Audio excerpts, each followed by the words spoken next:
Hello বন্ধুরা, কেমন আছেন? আশা করি সবাই ভালো আছেন। আমরা যারা ফেসবুক ইউজারকারী রয়েছি তাদের সবারই মনে একটি প্রশ্ন, ফেসবুক প্রোফাইল লক করলে কি লাভ হবে এবং ফেসবুক প্রোফাইল লক করলে কি ক্ষতি হবে? এছাড়া অনেকে জানে না কিভাবে ফেসবুক প্রোফাইল লক করতে হয়। তো আজকের ভিডিওতে আমি আপনাদেরকে দেখিয়ে দিব কিভাবে আপনারা ফেসবুক প্রোফাইলটিকে লক করবেন এবং বলে দিব কি কারণে আপনারা ফেসবুক প্রোফাইলটি লক করবেন এবং লক করলে আপনাদের কি লাভ হবে এবং লক না করলে আপনাদের কি ক্ষতি হবে। সবকিছু A to Z আপনাদেরকে দেখিয়ে দিচ্ছি। তো আপনারা ধৈর্য সহকারে সম্পূর্ণ ভিডিওটি কন্টিনিউ করুন। তাহলে খুব সহজে আপনারা আপনাদের ফেসবুক প্রোফাইলটিকে লক করতে পারবেন এবং আপনার ফেসবুকটাকে আপনারা নিরাপদে রাখতে পারবেন। সো ফার্স্ট অফ অল আমরা চলে যাব আমাদের ফেসবুক অফিসিয়াল অ্যাপ্লিকেশনটিতে যাওয়ার পর এখানে আমরা জাস্ট উপরে থ্রি ডট লাইন্স কিংবা আমাদের ফটো আইকনটির উপর ক্লিক করব। ক্লিক করার পর এখানে আপনারা দেখতে পারবেন আপনাদের প্রোফাইলের নামটি চলে এসেছে। সো আমরা এখান থেকে জাস্ট প্রোফাইলটির নামটির উপর ক্লিক করব।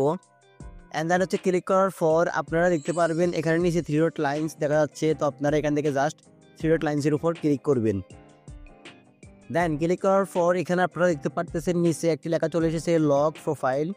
সো তাদের লক প্রোফাইল অপশনটি অ্যাভেলেবেল হবে না। তারা কি করবেন, তারা সরাসরি আপনাদের ফেসবুক অ্যাপ্লিকেশনটাকে আপনারা স্টোরেজ ক্লিয়ার করে দিয়ে তারপর আনইনস্টল করে দিবেন। দেন প্লে স্টোর থেকে আবার নতুন করে আপনারা অ্যাপটাকে ইনস্টল করবেন। ইনস্টল করার পর দেখতে পারবেন আপনারা কিন্তু এখানে লক প্রোফাইলটি অ্যাভেলেবেল হয়ে গিয়েছে। সো আপনারা এখান থেকে লক প্রোফাইলের উপর ক্লিক করে আপনার প্রোফাইলটিকে লক করতে পারবেন।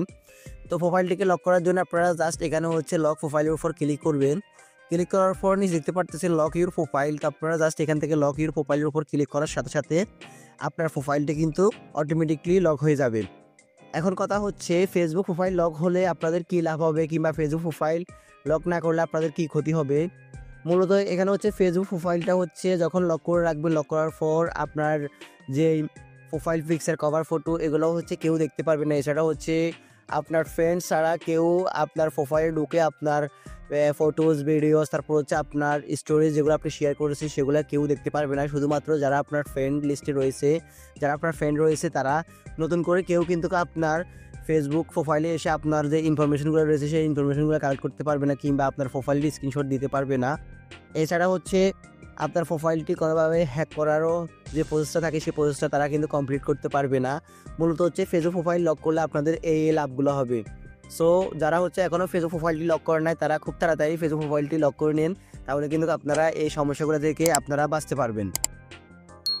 আর যাদের ফেসবুক প্রোফাইলটি লক করার অপশনটি আসে না তারা আমি যেভাবে বলে দিয়েছি আপনারা স্টোরেজের এখান থেকে ফেসবুকের অ্যাপ্লিকেশনটাকে স্টোরেজ ক্লিয়ার করে দিয়ে আপনারা জাস্ট নতুন করে আবার অ্যাপ্লিকেশনটাকে ইনস্টল করবেন। তাহলে কিন্তু আপনাদের এই অপশনটি চলে আসবে। তো গাইস, মূলত এই ছিল আজকের মতো আমার ভিডিও। যদি আমার ভিডিওতে একটু উপকৃত হন কিংবা ভালো লেগে থাকে তাহলে অবশ্যই আমার ভিডিওতে একটা লাইক দিয়ে যাবেন।